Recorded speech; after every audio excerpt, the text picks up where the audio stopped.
Hello guys, അപ്പോൾ നമ്മുടെ അമ്മച്ചി പുതിയൊരു വീഡിയോ ആയിട്ട് വന്നിട്ടുണ്ട്. ഗൂഗിൾ പേ ആയിട്ട്. അരുണ് ഗൂഗിൾ പേയിൽ പൈസ വാങ്ങിക്കുന്നു. അരുണ് വാങ്ങും. അരുണിൻ്റെ അടുത്ത് പൈസയും കാര്യങ്ങളൊന്നുമില്ല. അതുകൊണ്ട് അരുൺ എല്ലാവരോടും വാങ്ങിപ്പോയി. കൊടുക്കാനാ വെച്ചാൽ അരുണിൻ്റെ അടുത്ത് 5 പൈസ ഇല്ല, പണിയില്ല. പണിക്ക് പോകാൻ പണിയില്ല. KSRTC നിന്ന് ഒഴിവാക്കി, പ്രൈവറ്റ് ബസ്സിൽ നിന്ന് ഒഴിവാക്കി, പിന്നെ ട്രാവലറിന് ഒഴിവാക്കി, ലൈസൻസ് കട്ടാക്കി. ഇതൊക്കെ വായിച്ചിട്ട് അരുൺ ഓരോരുത്തരോട് പൈസ വാങ്ങിയാണ്. തിരിച്ചു കൊടുക്കാൻ പൈസ എല്ലായിട്ട് കൊടുക്കാത്തത് ദാരിദ്ര്യം പിടിച്ചിട്ടാ, അല്ലാണ്ട് ആ മനഃപൂർവ്വം കൊടുക്കാനായിട്ടല്ല. അതുകൊണ്ട് അമ്മച്ചി ഒരു കാര്യം ചെയ്യുക, ഒരു 5 ലക്ഷം ഉറുപ്പ്യായിട്ട് അരുണേട്ടൻ്റെ അടുത്തേക്ക് വന്നാൽ മതി. എന്നാൽ പിന്നെ എനിക്ക് ആ കട 6 തെളിവും കൊണ്ടുവരണേ. എന്നാൽ പിന്നെ ആർക്കൊക്കെ കൊടുക്കാണ്ട് ലിസ്റ്റ് ഇട്ടിട്ട് ആ ഒരു 1 by 1 ആയിട്ട് ഇങ്ങനെ കൊടുത്താൽ മതിയല്ലോ.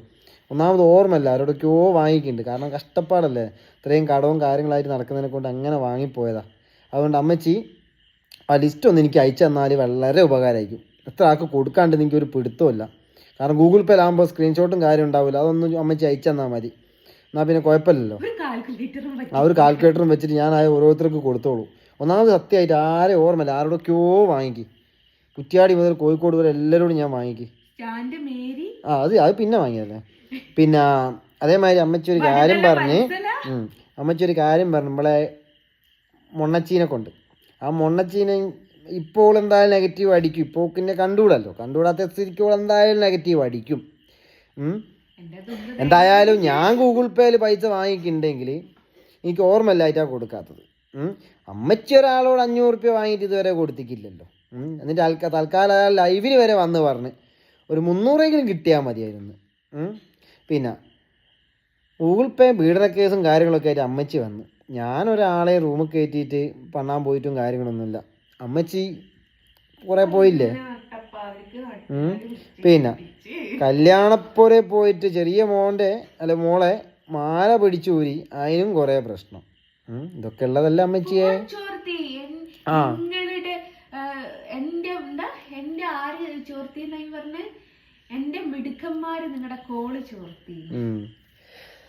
എന്താണ് അമ്മച്ചിയെ ഈ എന്താ പറയുക, ഇപ്പോൾ ഗൂഗിൾ പേൻ്റെ കാര്യം പറഞ്ഞൊക്കെ കൊണ്ടാ സത്യമായിട്ട് എൻ്റെ ഗൂഗിൾ പേ മാറ്റിയിട്ട് ഇപ്പോൾ 2ാമത് മാറ്റിയിട്ട് അതിൽ ആരെ നമ്പറില്ല തിരിച്ച് അയച്ചു കൊടുക്കാൻ. അമ്മച്ചി നാളെയോ മറ്റന്നാളോ സമയം കിട്ടുന്ന സമയം പോലെ തിരിച്ച് വന്നിട്ട് ഒരു 5 ലക്ഷം ഉറുപ്പ്യ വന്നാൽ ഓരോരുത്തർക്ക് എഴുതിയിട്ട് ഞാൻ എഴുതി വെക്കാമല്ലോ. ആ സ്ക്രീൻഷോട്ട് ആദ്യം കൊണ്ടുവരണേ. സ്ക്രീൻഷോട്ട് കൊണ്ടുവന്നിട്ട് എഴുതി വെക്കാമല്ലോ. എനിക്ക് ഇന്നാക്ക് കൊടുക്കാണ്ട് എന്ന് പറയാമല്ലോ. അപ്പോൾ അതുകൊണ്ട് അമ്മച്ചി അതൊന്ന് എടുത്തു വരികയാണെങ്കിൽ വളരെ ഉപകാരമായിരിക്കും. ആ അതും കൂടി കൊണ്ടുവരി. ഒറ്റ പ്രാവശ്യം വന്നിട്ട് എൻ്റെ നമ്പർ അറിയാലോ അമ്മച്ചിക്ക് വാട്സപ്പിൽ അയച്ചു തന്നാൽ സ്ക്രീൻഷോട്ട് കേട്ടോ. ഇനിയിപ്പോൾ ഞാൻ മറ്റേ തെരുത്താത്ത പറഞ്ഞമാതിരി വീഡിയോയും കാര്യമൊന്നും ഇട്ടിട്ട് അത് ഞാൻ യൂട്യൂബിലൊന്നും ഇടുന്നില്ല. എനിക്ക് അയറ്റാ വലിയ കുന്തിരിപ്പൊന്നുമില്ല. അതുകൊണ്ട് അമ്മച്ചി എന്തായാലും അടുത്ത ദിവസം ആ ഡീറ്റെയിൽസ് ആയിട്ട് എൻ്റെ ഫോണിലേക്ക് ഒരു മെസ്സേജ് അയച്ചാൽ മതി. എന്താ വെച്ചാൽ അത്രയും ആൾക്കാർക്ക് കൊടുക്കാണ്ട് നമ്മൾ കൊടുത്തില്ലേ മോശമാണല്ലോ അല്ലേ. കാരണം നമ്മൾ വാങ്ങിയ സാധനം നമ്മൾ തിരിച്ചു കൊടുക്കണം. അതുകൊണ്ട് ഞാൻ ആരോടൊക്കെയാ വാങ്ങിയതല്ല എനിക്ക് ഓർമ്മയില്ല. ഒന്നാമത് ഗൂഗിൾ പേ ഇല്ല. നിന്നെ സാക്ഷി വെച്ചിട്ട് എനിക്ക് പറയാനുള്ള ഒരു കാര്യം വേറൊന്നുമല്ല ലസിതേ, ഇവൻ പൈസ മേടിക്കും.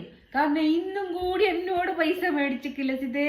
400 അതിന്റെ സ്ക്രീൻഷോട്ട് സഹിതം അതാദ്യം ഞാൻ അയച്ചു കൊടുക്കണം. എന്നിട്ട് അത് എനിക്ക് വാങ്ങി തരണം. എന്നിട്ട് ഇനി ബാക്കിയുള്ള എല്ലാവർക്കും, ഇനി ഒരു പാർട്ടി പ്രവർത്തകയല്ലേ, രാവിലെ തൊട്ടിട്ട് അങ്ങ് ഇറങ്ങി കുണ്ടി സമരം നടത്തിയിട്ട് ഞാൻ ഒക്കെ തിരിച്ചു വാങ്ങിക്കൊടുക്കണം. അവിടെയാണ് നിന്റെ കരുത്ത്. പിന്നെ അതിന്റെ കൂട്ടത്തിൽ 5,500,000 തരണേ. കാരണം 5 ലക്ഷം എനിക്ക് കൊടുക്കാനുള്ള ആൾക്കാർക്ക് കൊടുക്കാനും ആ 500 മറ്റേ ചെങ്ങ ഇങ്ങനെ വിളിച്ച് ചോദിച്ച് ഇന്നാളൊക്കെ പാവണ്ട. ആ 500 കൂടി ഞാൻ അയച്ചു കൊടുത്തോളാം. പിന്നെ കുഴപ്പമില്ല, ഒരു 500 ഉണ്ടല്ലോ, അതും കൂടി ഞാൻ കൊടുക്കാമല്ലോ കേട്ടോ. പിന്നെ ആടുന്നിങ്ങോട്ട് ബസ് കേറുന്ന ബസ്സിന്റെ പേര് വരെ വിളിച്ചു പറഞ്ഞെടുത്താൽ വണ്ടിക്കൂലി കൊടുക്കേണ്ടി വരൂല. സീറ്റും മാറി തരും. ആ സീറ്റും മാറി തരും. സെലിബ്രിറ്റി ആണെന്നൊന്നും പറയാൻ നിക്കണ്ട, ഈ പറഞ്ഞാ മതി. അരുണിനെ അറിയുന്ന മാത്രം പറഞ്ഞാ മതി. ഡ്രൈവർ വരെ ആ മുമ്പിലുള്ള മറ്റേ ദൈവത്തിനിട്ട് കൊടുക്കുന്ന ഫോട്ടോ എടുത്ത് നിനക്കത് മാലയാക്കി ഇട്ടിട്ട് മുമ്പിൽ. അപ്പൊ അമ്മച്ചി എന്തായാലും കൊണ്ടോ, എന്തായാലും ഒരുമ്പെട്ട് ഇറങ്ങി. ഇനിയിപ്പോ എന്തായാലും പറ്റാവന്റെ ആരോ പറഞ്ഞിട്ട് എന്തായാലും നന്ദി. ഇനി കുടിച്ച് കയറാം. കൊണ്ടിട്ട് നടക്കണം. നമ്മള് ഫ്രണ്ട്സ് ആവുക, ഇതിന്മേല് ഫ്രണ്ട്സ് ആവുക നമ്മള്. അത് നിങ്ങൾ അയക്കോ. എന്തായാലും അമ്മച്ചിയെ ഞാൻ നനഞ്ഞിക്ക് ഇനി കുടിച്ച് കയറാന്ന് വിചാരിച്ച്. അതായിട്ടാ വലിയ ഉളുപ്പും കാര്യമൊന്നുമില്ല. അതുകൊണ്ട് ഇത് ഏതറ്റം വരെ പോയാലും എനിക്ക് കുഴപ്പമില്ല. എന്തായാലും അന്നപ്പാരി സാമാനം വെച്ച് കൊടുത്തിട്ട് ഞാൻ ഉണ്ടാക്കിയിട്ടില്ല. പേരും പ്രശസ്തിയും അല്ല, സാമാനം വെച്ച് കൊടുത്തിട്ടും ഇതാക്കിയിട്ടൊന്നും ഞാൻ പേരും പ്രശസ്തിയും ഉണ്ടാക്കിയില്ല. ഒന്ന് കെട്ടി ഒഴിവാക്കി 2 മക്കളെ ഒഴിവാക്കിയിട്ട് കൂടുതൽ ആക്കളുള്ളവൻ്റെ കൂടെ പോകുന്നല്ലേ, അതൊന്നും ഞാൻ എന്തായാലും ചെയ്തില്ല. അപ്പം എന്തായാലും അമ്മച്ചി തെളിവായിട്ട് വന്നോ. എനിക്ക് നാറിയാലും നാറിയില്ല, എനിക്ക് ഒരുപോലെയാണ്. എനിക്ക് താഴെയുള്ള രോമ. അതുകൊണ്ട് അമ്മച്ചി ഒരു കാര്യം മനസ്സിലാക്കുക, എന്തായാലും ഞാൻ എനിക്കിനി കുളിച്ച് കയറാൻ തന്നെ ഞാൻ തീരുമാനിച്ചു. ഇനിയിപ്പോൾ ആരെ വേണേ കൂട്ടിക്കുക അതിൻ്റെ കൂട്ടത്തിൽ കേട്ടോ. ഈ താഴെയുള്ള രോമ എന്നൊക്കെ പറഞ്ഞാൽ പിന്നെ ഓക്ക് കാണേണ്ടി വരും കേട്ടോ. ഓക്ക് കാണിച്ചു കൊടുത്തിക്കല്ലേ കുറേ ആൾക്കാർ. അപ്പോൾ എന്നാൽ പിന്നെ ബൈ ബൈ.